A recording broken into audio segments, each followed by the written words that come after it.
All right, well, good morning. Welcome, everybody. I'm FORREST MASTERS. I'm a professor and Interim Dean of the Herbert Wertheim College of Engineering, and it's my extreme pleasure to welcome you to a day of celebration. It's been a busy few days. We held our inauguration for our 13th president of the University of Florida, Dr. BEN SASSE. Yay.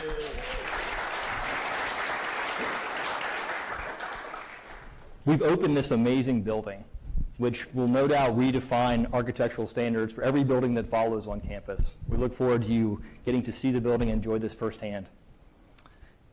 We're also here to celebrate two very important people, two very generous people who've made such a lasting contribution to the university that it won't be remembered for years or decades, but for generations.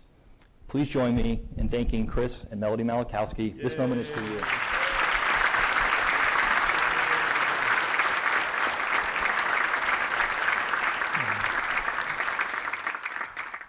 So to honor all involved in this process, we've organized a conversation with our president and the co-founder, president, and CEO of NVIDIA, whom Harvard Business Review recently recognized as the best performing CEO in the world.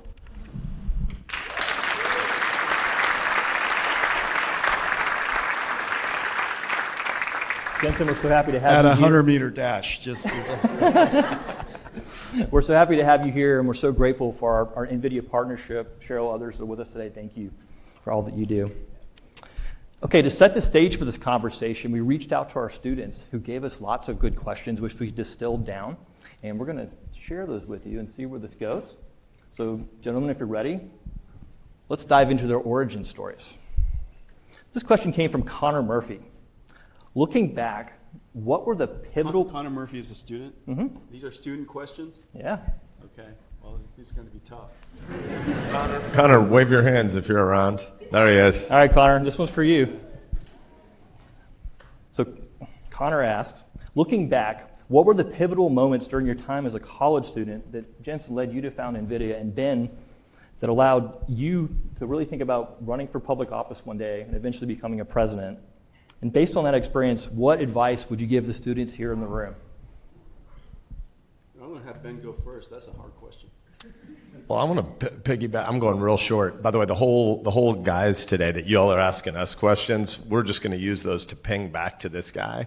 Sort of one of the most interesting technological brains in human history, and the Harvard Business Review point about one of the best CEOs on earth, and has some very idiosyncratic styles. You can't get a one-on-one meeting with this guy, as I understand it. In the super flat organization, you have to meet with 20 of Jensen's direct reports in the same meeting and get coached and browbeaten. So mostly I want to ask this guy questions. But he said that he started out as a busboy, so I'll just echo at origin story and pivot it straight to advice.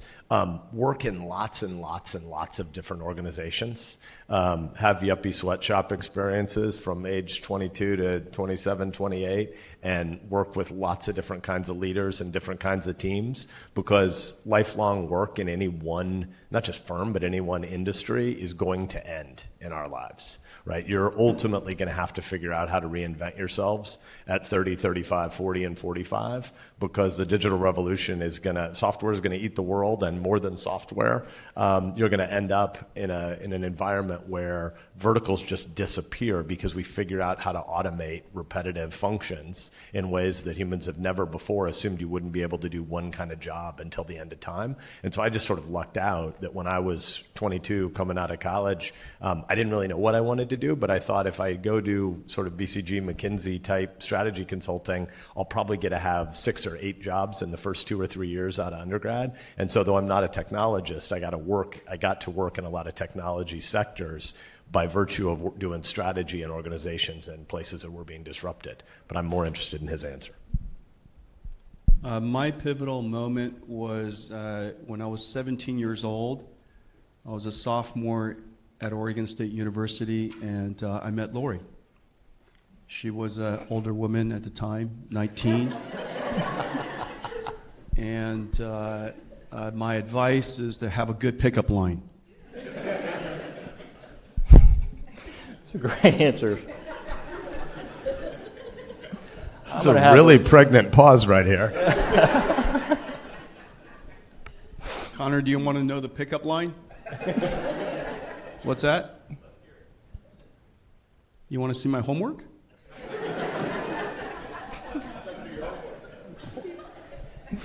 How did that play? I think it works. It must have. All right, this next question comes from Trevor Gross and Matthew Chow. I had to combine the two. Jensen, you often speak about a new computer era. What potential implementation of AI are you most excited to see become a reality, and why? Well, this is a new computing era because for the very first time, the computer writes the software that runs the computer. Artificial intelligence, a computer that learns. And this computer could find relationships and patterns in a vast amount of data. And it's about as painful as that. And so the computer has to work super hard to do that. But it discovers patterns and relationships among a whole lot of different types of data. And it's able to do that from data of all kinds. And this is the miracle. That it could learn from numbers that represent words. Everything in the computer is in numbers, as you know. It could represent words. It could represent words of almost any language. And so it can understand how to recognize language and understand its meaning. That's the incredible breakthrough, to understand the meaning of words. Understand that cats and dogs are more related than apples and oranges, and that apples and oranges are more related to each other than maybe tables and chairs, and maybe mothers and fathers are more related to each other and closer to kings and queens and aunts and uncles than they are to apples and oranges and dogs and cats. Okay? And so the fact that it's able to understand these kind of relationships and patterns and ultimately associate meaning to each one of these things is quite an amazing thing. And now you could generalize this. Of course, we think in languages, but everything in the world isn't represented in languages. It could be represented, of course, in chemicals or proteins or amino acids. So we can learn a whole lot of different things learn the meaning of a whole lot of different types of information. We can learn the meaning of pixels. Earlier we were talking about text to images. And we can learn the meaning of pixels. We can learn the meaning of structures. And we can associate all of these things together. And so a pixel of a cat, is a pixel within a cat. Okay, you're looking at that one pixel, but surrounding pixels, based on surrounding pixels, you realize that's a pixel of a cat. Okay, and so this ability to understand the meaning of information is the giant breakthrough of the last decade. And for us to be able to systematically do this, and now once you understand the meaning of all these different modalities of information, you could associate them or connect them. And so once you connect these things, you could do translation. Obviously, if you've learned English, and you could probably learn French easier, then you can translate between these two languages. Why can't you translate between English and images, images and 3D, 3D and video, video and back to English? And so you could translate all of these modalities from one to another. Well, once you could do that, once you could to understand all these different types of modalities, the question is, what can you do with that information and with that capability? And you could already see what we're doing with it, summarizing text. You could instead of reading a PDF of a research paper, you could have the research paper loaded into your computer and just ask it questions. What are the most important points? What makes this paper different than that paper? You could start asking it. You're talking to data. You could, using your human ability to talk to data. Now, what does that mean? Now that this computer has this capability, and you're essentially using human language, or what you now all know as prompts, to talk to a computer, you now realize that is the new programming model. That you're in fact commanding the computer to do something on your behalf by prompting it using human language. Now, why that's such a big deal is because in Chris and my generation, we had to learn all kinds of computer programming languages to be able to program and ask the computer to do things for us. But now you could just use human words. And those human words don't even have to be that precise. It understands your meaning. And if you're not precise enough, it attempts to answer the best it can, and eventually gets you what you need. What just happened? What that basically says is that for the very first time, the computing language of the programming language of a computer is human. And that implication is tremendous. Mm-hmm. That implication is tremendous because for the very first time in history, we've lowered the bar of accessing this technology. We've closed the technology divide, if you will. Everybody's a programmer. Everybody's a computer scientist. Everybody can use this computer for their benefit. And you could use it by programming it the way that Chris and I would, or you could use it to program it in the human way. You could program it by using gestures. You could program it by showing it a picture. You could program computers in all these different ways. It's a new computing paradigm. It's a fantastic. Can I ask a follow-up real quick? Yeah, go for it. Jensen, tell us about your consciousness over the last decade plus about where NVIDIA was heading. Once upon a time, when you were doing chiefly gaming, did you see where you would end up? I would say no. It's hard to predict 30 years out, and it's hard for us to predict what's going to happen 30 years from now, Ben. However, this is one of the things that you're learning here in school. In almost everything that you observe, you try to generalize that observation. Back to first principles. And the first principles are the things that you're learning in school that gives you the knowledge foundation so that you could do what I just described. When you make an observation, how do you generalize it back to first principles?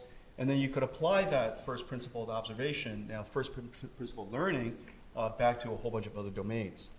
The big breakthrough that we made over a decade ago was when we observed what happened to AlexNet, this computer vision deep learning model. When we observed it and we saw its incredible effectiveness, we didn't just admire what it was able to do. We did plenty of that, and we were fortunate to have been in the middle of helping the team do that.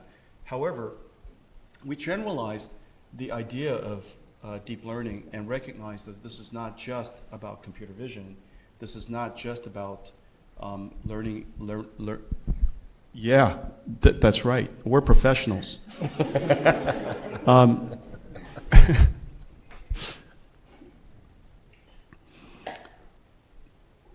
The sound quality is so good in this building. I got to say a few things about the Chris Malachowsky building. The sound quality, the light quality is so fantastic in here. This is going to be a great place to be a student. Yes and amen. Yeah. And welcome to the NVIDIA Auditorium. Welcome to the NVIDIA Auditorium. Let me just put a plug in there for us. Yeah.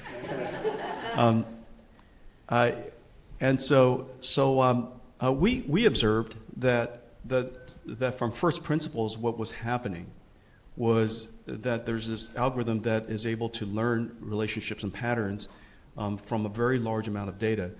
And because it's based on this technology called deep learning, where each one of the layers, that's why it's so deep, each one of the layers could be trained individually.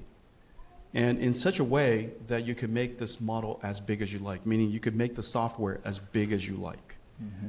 And the bigger you make it, it could learn more things, but it needs more data. And the flip side of saying that is you could learn the relationship, you could learn the representation, how to describe data of an enormous amount of data, no matter how big, so that you could create a large model, you create a large computer, go learn it, so on and so forth. So we learned we imagined the extensibility of it, we imagined the multimodality of it, probably a decade and a half ago by reasoning it back to first principles. And then we asked ourselves, if this was going to be this effective, what can you apply it to? And then the next question, the observation is, what can't you?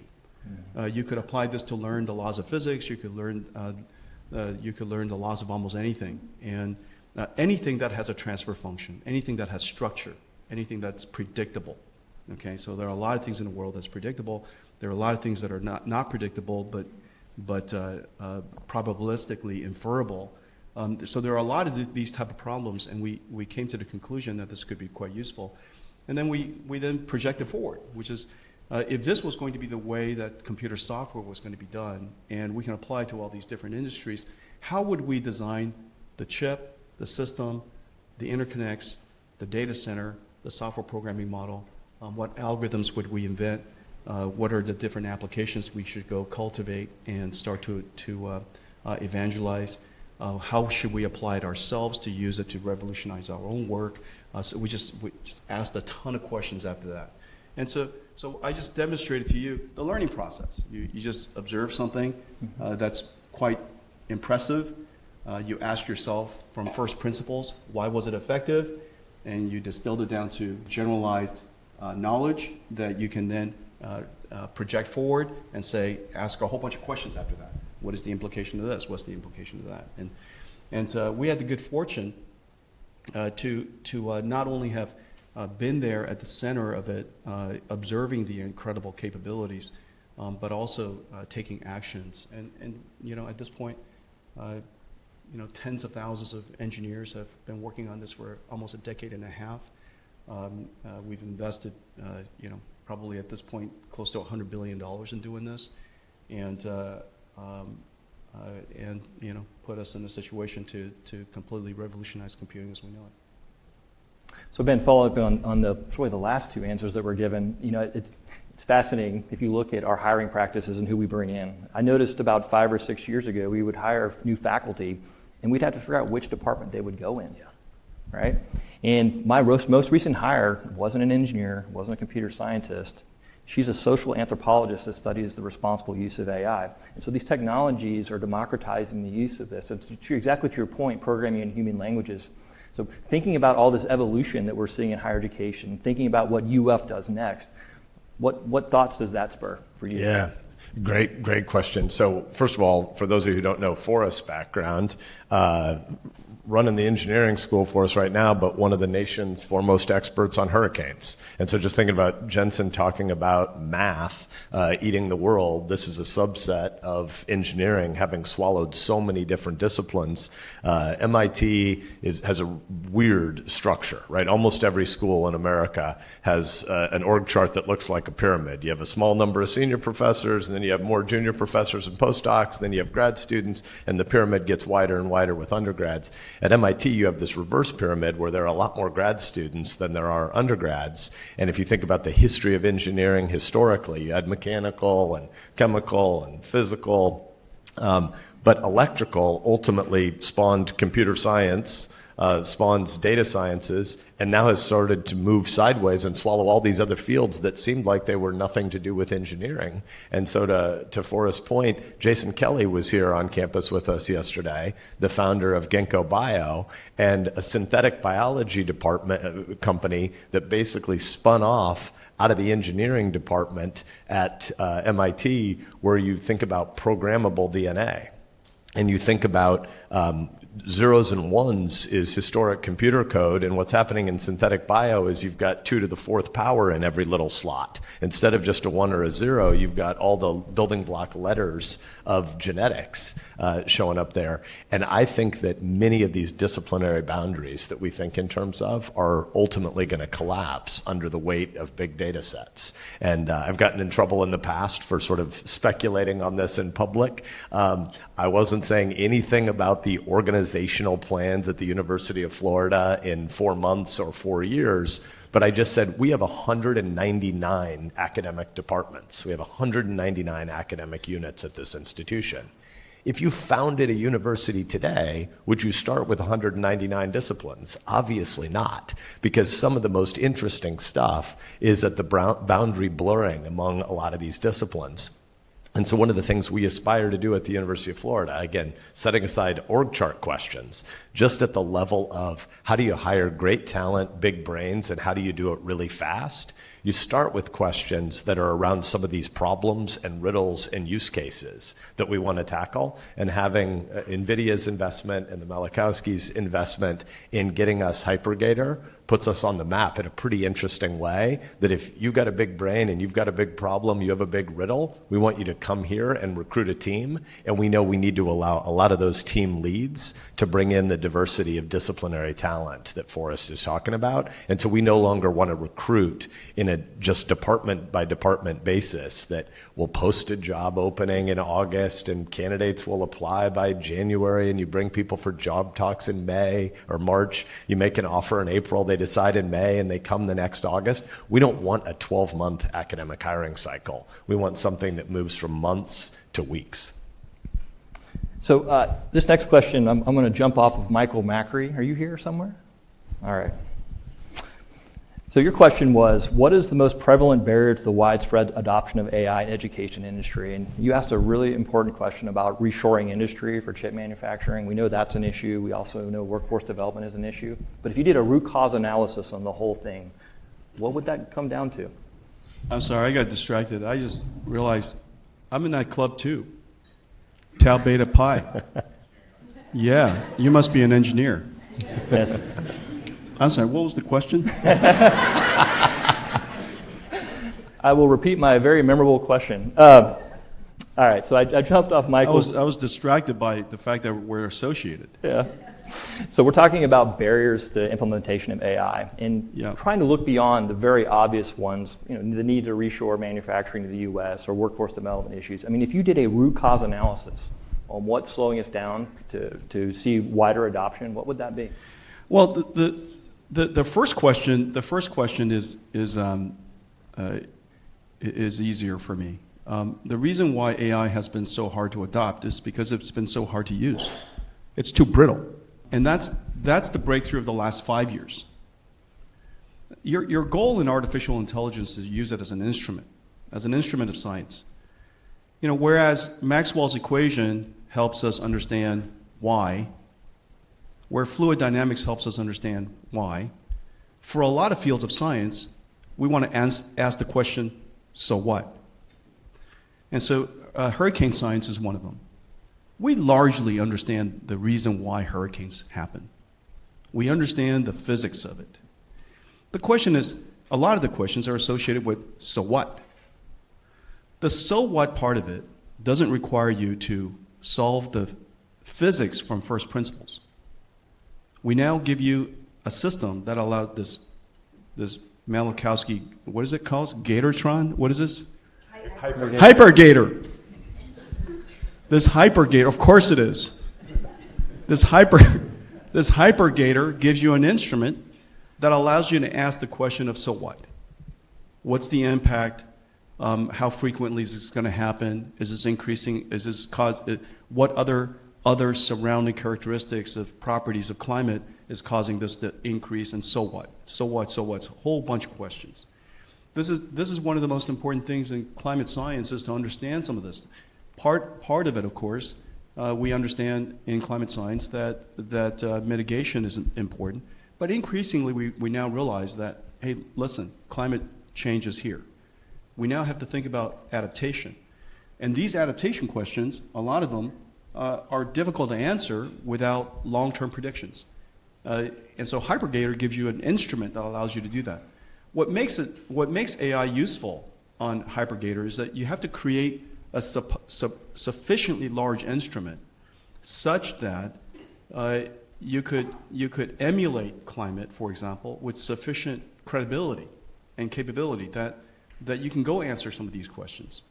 And so AI, for the very first time, is able to, based on some of the things that I said earlier, the groundbreaking work that's already been done, sufficiently multimodality, sufficiently robust for you to easily adapt it. And the proof point, of course, ChatGPT is a really good example. AI is sufficiently robust that 100 million people could use it so easily. And so I think for the very first time, AI is sufficiently robust and useful that you can apply it for the very first. That's, I said where we are right now in AI is like the iPhone moment of AI. And what I meant by that is mobile technology was available before that. Computer technology, modem technology, operating system technology, cloud computing technology was all available. But at some point, it was made sufficiently robust and useful that almost anybody can use it. And so I think this is the time. It has to understand the language of humans, not the language of computer scientists. And so it's useful. With respect to onshoring, the manufacturing of semiconductors is deeply complex, and the supply chain is extraordinary. The mapping out the supply chain will blow minds. And the number of companies that are involved in the semiconductor supply chain that ultimately results in HyperGator, just so you know, HyperGator is built up a whole bunch of these things called GPUs. Now, a lot of any gamers in the room? Does anybody know what NVIDIA builds? NVIDIA, okay, all right, so good. And so you know what a GeForce card looks like, right? And so you have a feeling that that's what a GPU looks like in HyperGator, but it's not. That GPU right there is one chip. Well, HyperGator's GPU has 35,000 components. It weighs 70 pounds. It draws 10,000 amps at 3 gigahertz. It's manufactured like an electric car. It uses robots to manufacture it. Now, how do you manufacture and test a supercomputer? With another supercomputer. And so you need a supercomputer to even know whether it works or not. The chips that come from TSMC represents 8 out of the 35,000 components in it. This is the single most complex computer the world's ever made. And so the supply chain for that is insanely complex. Just about every American company is involved. Just about every single American company is involved. Every single assembly and packaging and electronics testing company in Asia are involved. In order to onshore all of that will probably take, my estimates, at least a couple of decades. And but if it's going to take at least a couple of decades, the answer, of course, is let's get going as soon as we can. That's the right answer. But it's still going to take a couple of decades. And this goes to kind of in the background of that question goes into a high level question that is consuming a lot of our country today, which is do we think about de-risking or decoupling? And if you de-risk too aggressively, you decouple.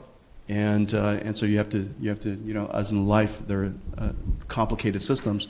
You have to do it in moderation, thoughtfully and moderately.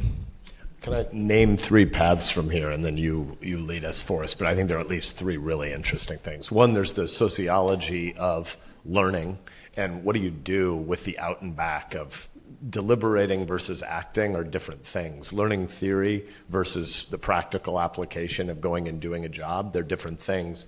And we have had an experience for most of human history where you either didn't need a lot of higher education to go do your work, you're a hunter-gatherer, or you're doing sort of subsistence farming.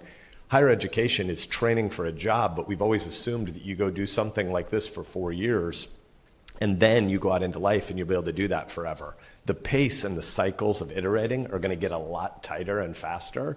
And so people are going to need higher education many more times in life, but we probably don't need 8 straight semesters as the way to get started. We probably need to figure out how you iterate when your language is the prompt, when you ultimately are going to get large language models that can do the coding for those of us who aren't smart enough to understand the structure of the coding. The tools are going to reach out to us. And so we probably need faster cycles. So one thing is the sociology of organizations to be able to evolve what it looks like coming of age, getting a job.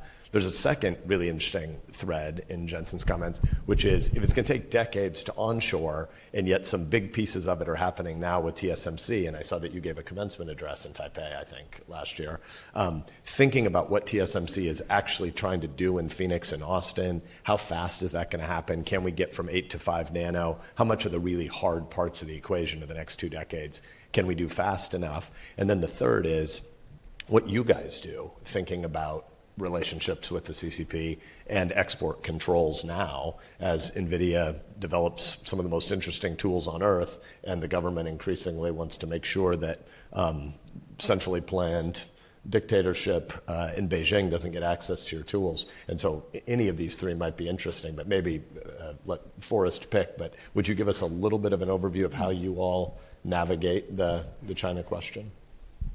Yeah, we'll work backwards. Obviously, the technology of artificial intelligence and the technology that's in HyperGator is extraordinarily advanced technology. And Artificial intelligence is the automation, the manufacturing of the single greatest power that we know, intelligence. For the very first time, just as in the beginning of the Industrial Revolution, you move water into this building, you apply fire to it, and what comes out of it is this invisible thing.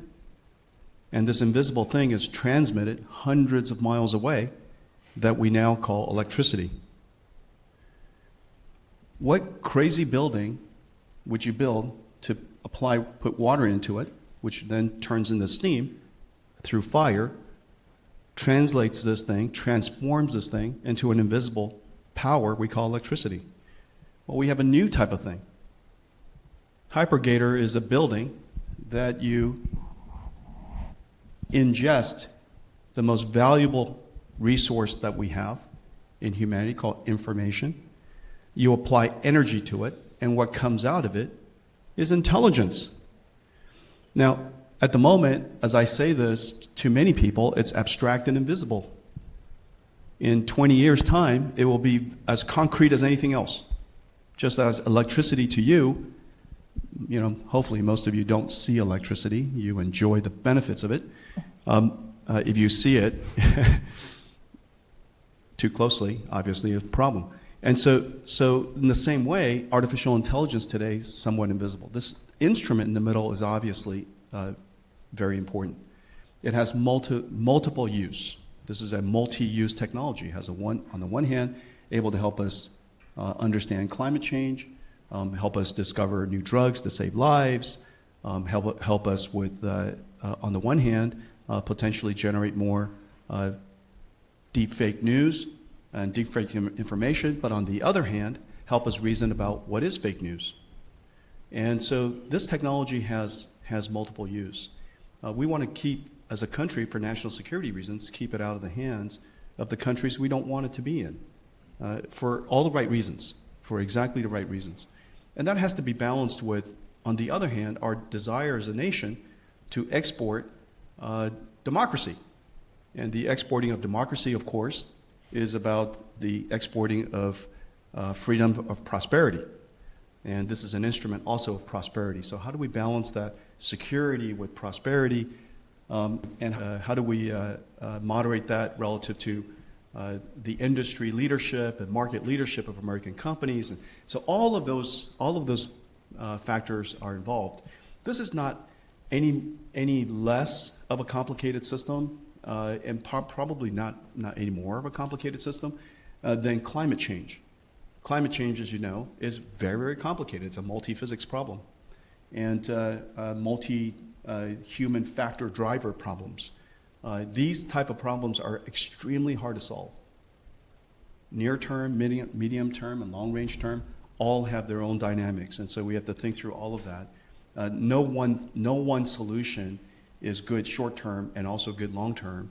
Good long term, also good short term. There are economic, social, political, of course, technological reasons, implications associated with both of these very complicated multi-factor issues. And so the United States has to consider all of these factors, and these are complicated things. Thank you. So, looking around the audience, I realize many of you were born after the internet became available, and you probably have not seen, there's been a huge cultural shift that's happened within the technical and societies, like engineering. And that change really has sort of taken the form of, previously we would look at a problem, and the limits of that problem are really our imagination. And because of these enabling technologies, that's no longer the case. The limits, what we're going to allow ourselves to do in the future, right? Ethical considerations come in play. So let me revector this sort of discussion stream around balancing technological optimism with realism. And maybe I'll start with the kind of the first big question. So Jeff Hinton, who I would assume you know, and for those of you that don't, it's called the godfather of artificial intelligence. He stepped away from Google this past year to warn of the dangers of unchecked technologies and unresolved ethical considerations. So now imagine right here above us, we had a big meter floating, and on one end of that meter was the good far, far outweighs the bad. And on the other was, no, this really might be an existential threat to the human race. So what's your readout on that meter today? And then when this group is now mid-career, 20 years from now, what's the readout going to be then? First of all, the readout is yes. Is it one of the greatest technologies that has ever been discovered? The answer is yes. The automation of intelligence, how could it not be? If you solve intelligence, then you'll solve everything else after that. Is that right? And so on the one hand, it has the incredible capability to bring social good. The opportunities and the prosperity and the potential is incredible. On the other hand, the opportunity for peril is also equally incredible. And this is probably no different than a conversation of somebody who first came up with autopilot for a plane. Depending on how you think through that, you could imagine a plane being right here on commanded by our phone to go from destination to destination without a pilot, turn on by itself. Of course, you could remote turn on something. You could give it an instruction, and you can this plane will just automatically. You guys know the technology exists for the plane to automatically, pull out, take off, fly somewhere, and land safely or not somewhere else, right? Completely autonomously. And the amount of potential harm it could bring, and I use a plane for example because it's not far from imagination. You guys know how it's been used. The plane itself, with all of its autopilot capability today, the technology, it could bring a great deal of harm. Without it, I couldn't be here. And so I think that the social benefit and the potential harm it could bring to society, the greater the technology, the greater the disparity. Now, humanity has dealt with this problem before.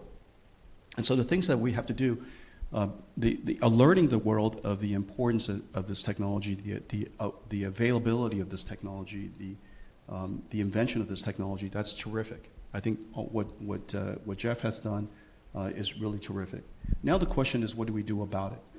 And in order to do something about it, we have to invent a whole bunch of safeguarding technology. And so it turns out, surprisingly, the first thing we have to do is invent technology. In order to keep this technology from doing harmful things or unsafe things, we did the same thing with autopilot technology. You have to create safety technology for autopilots. You have to create diversity and redundancy technology so that systems, even if they're not trying to do harm, could break. For example, before you consider all of the nefarious things that people have in mind, it has to be engineered well. And so otherwise it doesn't perform the task properly, not reliability. And so there's great technology to be invented, there's great engineering to be done. Remember, if you just applied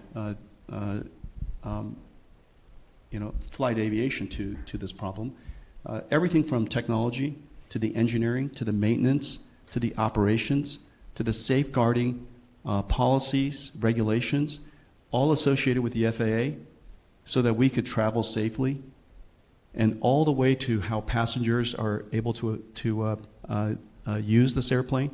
Everything along that entire spectrum you could apply to artificial intelligence. And so you could do this in the FAA, you could do this in the FDA, you could do this in NHTSA, you could do this in just about every single regulation. And so what is the generalized idea? The generalized idea here is that, back to first principles, anything that has autonomous capability should have technology, engineering, methodology, operations, regulation, social norms, et cetera, that are supporting it. This is no different than any other automation technology. And so we have to go design that. We have to take that seriously. Before we fantasize about all of the science fiction potentials of it, there are many things that we could do about it. And so we just have to be, on the one hand, we talk about it and all of the potential harm, but don't be so distracted by that we don't do the hard work. Does that make sense? Yes. Don't be so distracted by that we ignore the near-term harm that it could bring. The near-term harm of the potentiality of what I just described with a autopilot plane is that just plane didn't work properly. It fell out of the sky. that's a near-term possibility. And so we have to make sure that we do apply all of our engineering and scientific best practices and social best practices and regulation best practices to it. The second thing is to remember that these things are all products. The way that artificial intelligence is going to come to you is a product and service. And every product and service today comes through you through some means. It could be a transportation product. It could be something that's related to healthcare. And each one of these industries, it could be a tax consultant. It could be a legal consultant. They all have their industries. They all have regulations. And what I would do is make sure that before we go and invent a galactic, universal guardian of all things super mighty, which are very difficult to talk through, that we immediately, in each one of the industries, in each one of the product segments, go enhance the regulations for autonomous capabilities. So I have to ask you, being someone who comes out of a building codes and standards process, regulation's one thing, enforcement is a whole different problem. Yeah. So how do you see enforcement working in that context? Well, it depends on what you're trying to enforce. That's the answer, right? And you also know that under enforcement leads to something, over enforcement leads to something else. Isn't that right? Absolutely. And so, forest is a hard problem, and we are applying these. That's the problem of life. Do you want too much security or do you want too much privacy? Let me just flip it around. Do you want less privacy or less security? And so they're all different sides of the same coin. And so these are social challenges, and it depends on your culture. It depends on your upbringing. It depends on where you are. It depends on the context, the condition.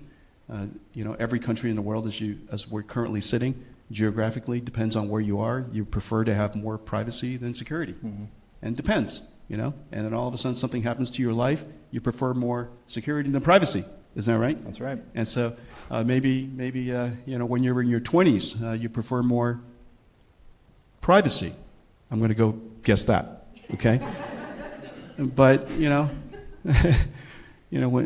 when you're 10, you probably deserve more security than privacy. And so it just changes even over life. And these are tough questions, right?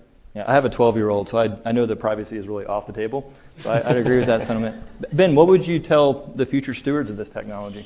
Yeah, so I really appreciate, Jensen, something you said at the beginning there about how people frame the question often in pop culture, is the new technology going to bring heaven or is the new technology going to bring hell? And the right answer is yes, right? It's both. Because these tools are so super powerful, I think it's useful to have kind of a 2x2 of individual issues versus collective or communal issues, and then optimism versus pessimism. And it isn't landing one place or the other on the dial. It's recognizing that there are observations to be made and work to be done in all four quadrants. And I just want to foot stomp your phrase, social norming, because when we think about the collective action issues, surely there are big social problems that these tools are going to help us advance, in the same way that at a consumer level, we're already the richest people any time and place in human history, and we're about to enter an age of abundance and ubiquity where all sorts of tasks are going to become commodified and near free. So there are benefits, both individually and collectively. There are also big challenges individually and collectively, but those challenges aren't all going to be able to be solved in one-size-fits-all regulatory ways. Some of them are going to have to be solved by new communal habits. I think it's highly likely that 10 or 15 years from now, we will look back at the ubiquity of social media for kids and teens as worse than youth drinking and smoking a century ago. We're going to say that the mental health consequences of allowing ubiquitous sources of information to flow to a 12-year-old brain are probably going to have been a terrible problem. But it's really hard for us to solve that stuff collectively right now until more local communities have the experience of parents or neighborhoods or schools saying, we're not going to do that here. And you have to have the way to use the tool to be able to say, in our little group, this platoon of 100 or 1,000 or 10,000 people, we're going to do this experiment. And one of the big riddles of our moment is technology destroys place. And ultimately, we'll figure out how to solve that problem, but we don't know how to start. The first thing that happens is every place starts to become like every other place. If you think about technology historically, they're usually an augmentation of something that already existed. One way to think about the wheel is it's like a great superpower on your leg. The factory, or the hammer first and the factory later, is like a superpower on your hand. What's happening with artificial intelligence, what's happening with the digital revolution, is that our consciousness no longer has to stay one place. We kind of get to be everywhere, and that's partly great. It's great to be able to watch a lot more games and check a lot more scores, but it's also not very healthy for us to not be rooted at the place where you're breaking bread with somebody. And right now we aren't very good at slowing down the pace of technology, which frees us from place. And I don't think you can fix all that with regulation. We're going to have to fix it with plural communal experiments. So given we have a large crowd of engineers, computer scientists, and data scientists, we got to jump into some technical questions here. So let's start with one. I'm out. And moderator, remember the circumstance. Today is a day of celebration. Well, we're about to... And be mindful of the time. Yeah. And pace your question so that the last question is a happy one. Yes. Well, we have one question that wants to celebrate analog computing. So let me ask. Like I said, professionals. We're professionals up here. Analog computers, yes. Yes. So this is from Andreas Windelboe. With the emergence of new companies promoting analog computing to enhance neural network processing efficiency, how do you see that impacting the future of AI, and does NVIDIA have any plans to explore this avenue? Analog is going to play a big role in the future of computing. It plays a big role today. You have analog circuitry that connects the computer, which is a digital world, to analog world, which is a continuous world. And so before you could do anything with computers, you have to digitize it from the analog world. And so analog continues to be very important there. We invented some 30 years ago, 40 years ago, DSPs, because we realized that the sample rate of digital information could be sufficiently high that we could apply signal processing to that. The reason why you need DSPs, digital signal processors, is because it's more programmable. It's more robust. It's more resilient. It's more understandable. It's more predictable, and so the same thing is going to happen here with analog. We're going to try to push artificial intelligence capabilities, things that are more continuous, sensor type information, touch information, taste, vision. You're going to push more and more of the things that are running continuously, that don't require a lot of programmability, that don't require a lot of reasoning. Push it out into low energy parts, very energy efficient parts of computing called analog. And then for the things that require high level reasoning, more programmability, more controllability, things that you want to build on top of software defined platforms, you'll do that digitally. And so that separation is going to continue, and we're going to see the same with analog. Yeah, maybe we can leap off the software-defined hardware piece for a second. That's obviously going to revolutionize fields, particularly medical technologies, other areas. I don't think it's quite made its way to the classroom lab where we're doing this hands-on. I might be corrected by some of our electrical engineering crowd. But how soon do you see that being something that needs to be front focused in terms of curriculum development in universities? And as an entry point for the half of the room that aren't engineers, can you explain what software-defined hardware really means? Software-defined basically says that you want the functionality of your instrument to be defined in software versus hardware.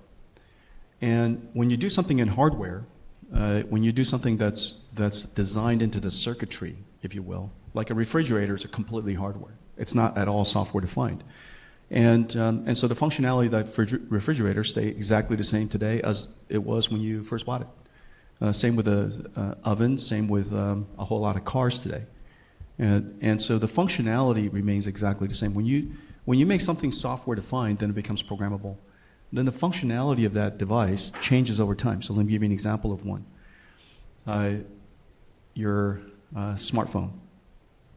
It is software defined, and as a result, this smartphone of yours is changing in its functionality over time. Like, wow, look at that. When I first bought it, you couldn't actually call a taxi. Now you can. My goodness, with my phone, I can literally command a Big Mac to show up in my house. What the heck? From my phone, I say, make Big Mac show up. It shows up. Isn't that right? What kind of a phone does that? And so anyways, software does that. So if you could turn your car that way, refrigerator that way, if you could make everything in the world software defined, then the richness of it continues to improve, the functionality surprises you, and it becomes a platform for innovation. Cloud computing, for example, software defined. Yeah. Thank you. So similarly, if we look at scientific and technological capabilities that are going to be afforded by the blending of quantum information systems and AI, where's that going? I know you announced some major new technologies in this space, and just love to hear your thoughts on quantum computing and how that fits together with AI. Okay, so first of all, for everybody in the room, a digital computer is either 1 or 0. A quantum computer is 1 and 0. Okay, so it's in this entangled state at all times, this state of ambiguity at all times. Now, everything in the world is quantum. We're quantum. It's just that quantum computers, quantum states, are highly allergic to any type of external noise. Any thermal, shock, electric, any type of thermal noise, any external event. The moment it's exposed to that external event, it goes out of its quantum state, and it's either 1 or 0. If not for the fact that quantum computers, quantum states are so allergic to noise, we wouldn't be here. The fact that we're either here or not here is a good thing. Okay, and so that's because we're all quantum computers, but because of external events, we're either in 1 or 0 state. While digital computers either 1 or 0. The thing that 1 or 0 don't like is combinatorial problems. And so this is the classic. For example, one day when you get married, maybe you have a party of 500 people. How do you seat 500 people is a combinatorial problem. Isn't that right? It's a 500 factorial problem. The number of possibilities of seating 500 people in a wedding is a problem that only a mother-in-law can solve. and no computer can compute 500 factorial in any amount of reasonable time. And why is it that a mother-in-law could go, yeah, I know exactly what to do. They sit together, they don't sit together, they sit in the back, they sit in the front. Does it make sense? It's because they're using artificial intelligence. I'm giving you examples that these are real. This makes sense. Does that make sense? And the reason for that is because your mother-in-law is taking input from a whole lot of different relationships and patterns. And hey, this group ought to sit together because they all went to the same school. This group ought to sit together because they're probably not that important. This group is, right? And so they're going to figure out this, so on and so forth, and before you know it, 500 people are seated properly. Well, you could do that. You could do that with a quantum computer. You could do that with a quantum computer, and it's going to come up. You give it the constraints. You say these people should all definitely sit together. These people definitely should not sit together. These people are more important than those people, and they'll give you a whole bunch of options that you can then choose from. Or it's very likely that in the future an artificial intelligence computer will do the pre-processing. And using this 500 guess problems, the artificial intelligence would know all of the people that are coming to the wedding, and depending on the culture, how much they brought to the wedding as a gift. And is it a toaster or is it a brand new house?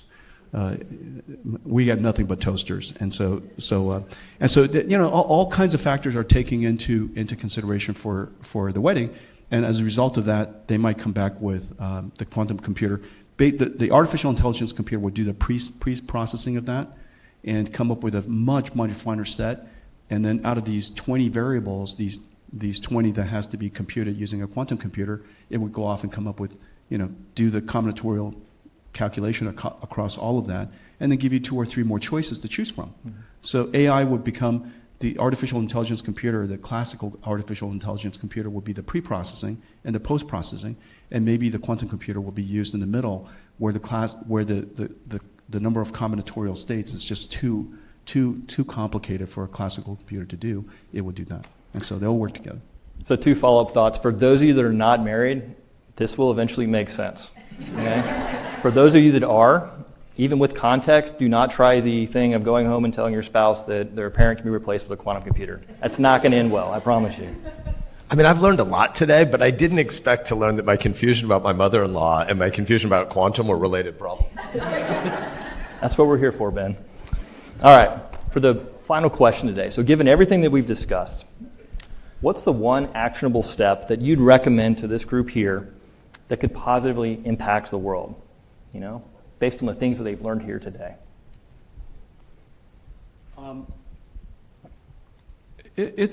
You're in a really fantastic time, and you're in a fantastic place. The reason why I said some of the things that I said to you today, they're particularly important to people who want to understand fundamental knowledge, who wants to understand the first principles of how things work.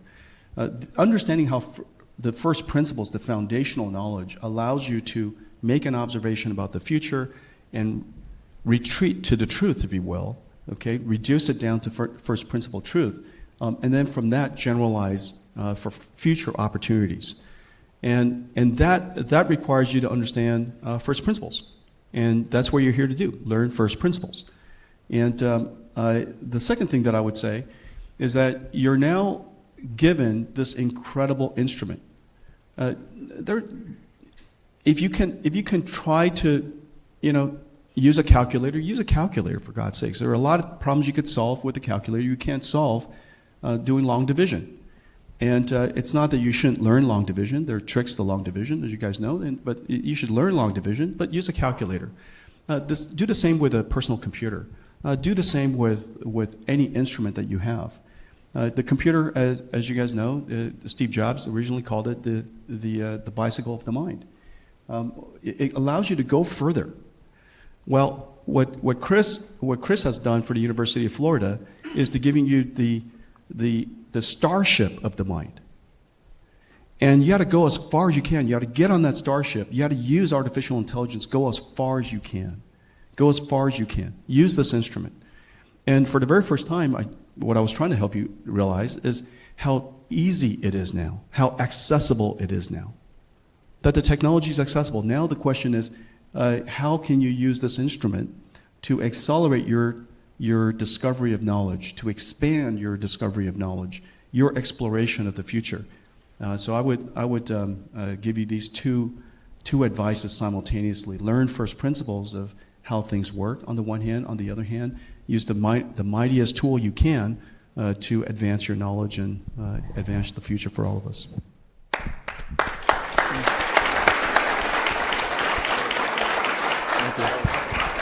Congratulations to all of you on this wonderful building. It's incredible. I'm one of the first people in the world to come and enjoy the NVIDIA Auditorium and the Malachowsky Hall. And thanks to Mel and Chris, your incredible generosity, and for all the students, you now have this starship of knowledge discovery called a Hypergator.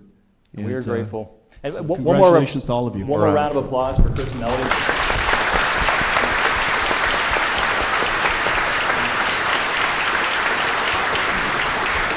Thank you. Have a great rest of your day.